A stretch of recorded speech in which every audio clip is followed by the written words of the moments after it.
নমস্কার সবাইকে। আমার রান্নাঘর থেকে ব্লগটা শুরু করছি আজকে।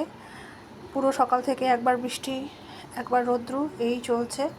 আকাশের মেঘেদের খেলা চলছে, কখনো রৌদ্র আসছে কখনো আবার বৃষ্টি হচ্ছে। একবার করে কাপড় বাইরে নিয়ে যাচ্ছি আর একবার করে দৌড়ে সেগুলো আবার নিয়ে আসছি। গোটা সপ্তাহ জুড়ে কত না কাচাকুচি থাকে, সেগুলো ওই একটা দিন বড়মশাই সবাই মায়ের ধোয়ার জন্য কাচার জন্য। আমি যতটা পারি ধুয়ে দিই, কিন্তু ও নিজের জিনিসটা নিজে কাচতে বেশি পছন্দ করে। কারণ ও সবসময় বলে আমি নাকি ও জামা প্যান্ট কাচতে পারি না। সত্যিকার আসলে ভারী ভারী জামা প্যান্ট থাকে তো, শার্টগুলো প্যান্টগুলো জিন্সের প্যান্টগুলো আমি কাচতে পারি না, বেশ ভারীই থাকে। ওগুলো হালকা পাতলা থাকে, ওগুলো ধুয়ে দিই। তো ওগুলো কখনো কখনো নিজেই ধোয়। আর সকালবেলা রবিবার বলে বাজার এনে দিয়েছে, কত বড় একটা ওল এনে দিয়েছে, অর্ধেকটা কেটে। তার মধ্যে ভাতে খেতে তো ভালোই লাগে, তবে একদিন চিংড়ি মাছ দিয়ে রান্না করব গরম মশলা দিয়ে, খুব ভালো লাগে ওটাও। দেখাবো রান্না করলে রেসিপিটা অবশ্যই। লোটে মাছ এনেছে, বড়মশাইয়ের তো খুবই প্রিয় একটা মাছ লোটে মাছ। জানি না এত নরম মাছ তার কেন ভালো লাগে, তবে আমার ভালো লাগে। তবে ওই যে লোটে মাছের যেটা ঝুড়ি হয় একদম শুকনো শুকনো করে, ওটা বেশি ভালো লাগে।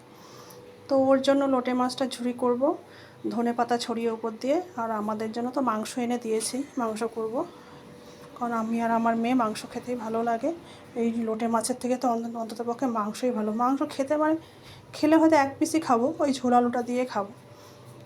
এগুলো সবই ধুয়ে টুয়ে রেডি করে রেখে দিয়েছি। আর এখানে দেখো গ্যাসের এখানে কতগুলো জলের বোতল ভরেছি। সকালবেলা তো ভোরবেলা 6টার সময় খাওয়ার জল দেয়, জলগুলো ভরে বেশিরভাগ কী হয়, রৌদ্র থাকলে ফটাফট ফ্রিজে ঢুকিয়ে দেওয়া। যেহেতু ওয়েদার বাইরে ঠান্ডা, বৃষ্টি পড়ছে, এখন ফ্রিজের জলটা ওই জন্য কম দরকার হচ্ছে, ওই জন্য বাইরেই রাখা আছে। তবে যাই হোক, গ্যাসের কাছে রাখবো না, এগুলো ফটাফট আমাকে ফ্রিজেই তুলতে হবে, যতটা পারা যায় তুলে দেবো।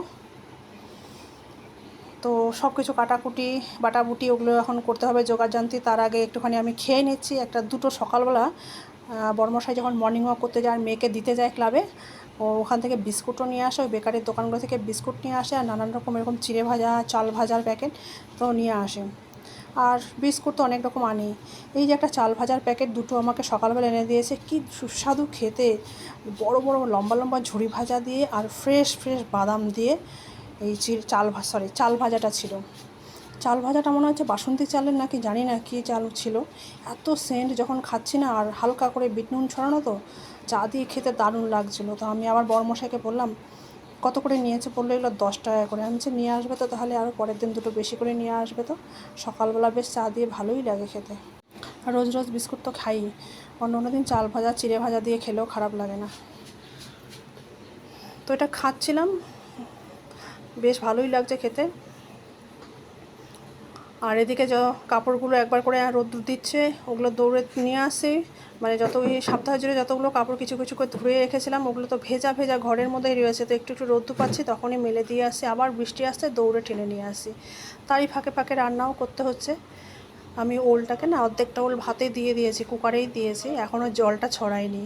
আর পটল ভাজা তো আমার লাগবেই, আমার পটল ভাজা অত্যন্ত প্রিয়, ফেভারিট। রোজ হলেও কোনো অসুবিধা নেই, আমার পটল ভাজা খুব ভালো লাগে তরকারির থেকে। আর লোটে মাছটা দিকে রান্না করতে বসিয়ে দিয়েছি।